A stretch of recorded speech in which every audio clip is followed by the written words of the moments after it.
persiapan untuk menjadi orang baik itu adalah belajar melapangkan dada.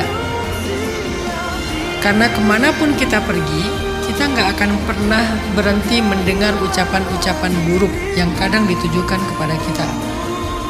Mau itu dari orang tua, mau itu dari kakak, mungkin suatu saat dari pasangan, dari anak, bahkan dari tetangga, dari sahabat yang selama ini udah baik banget sama kita.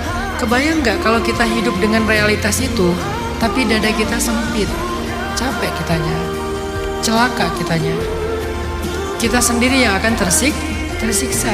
Jadi salah satu persiapan kebahagiaan dan kekuatan mental itu adalah belajar lapang dada. Karena ada sebuah analogi yang disebutkan ulama. Nyamannya kita itu dalam hidup bukan tentang sedikit banyaknya masalah, tapi nyamannya